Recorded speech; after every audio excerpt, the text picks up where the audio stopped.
Well, folks, it's a season of goodwill, and I've had some great conversations this week.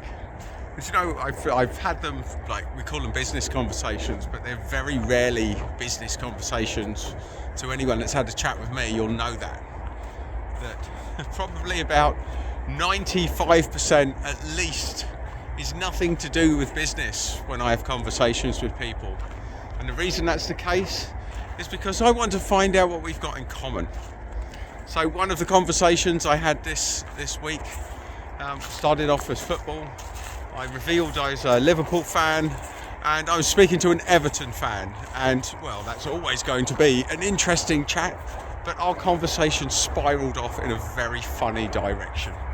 And let's face it, the fact that the person in question still wants to talk to me afterwards just goes to show that we don't have to be on the same side, we just have to have the same sport in common. And we had a brilliant conversation. It was great fun, I did a lot of laughing, and that's how you build rapport. There's a thing with rapport that says when people are like each other, they like each other. Which means, from my perspective, it's far more important to find out what commonalities we have. Maybe that's we like going walking, maybe that we had a backpacking past, maybe we were wild childs.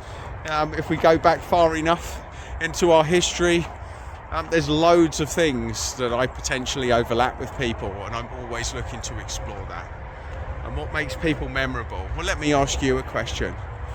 If you think about the most memorable person you've met in business, who is it and why were they memorable? Why did they stand out? And you might be thinking, oh, I met so many.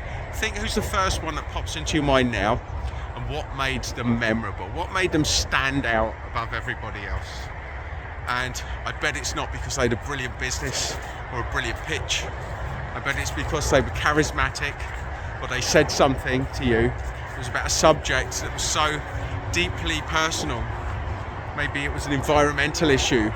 Maybe it was to do with children's mental health. Maybe it was to do with a family challenge. When people are like each other, they like each other, folks. It's the principle of building rapport. So if you're going in pitching your business, the odds are no one cares. And if you're going in looking to build the relationship, that seems like a better idea as a place to start.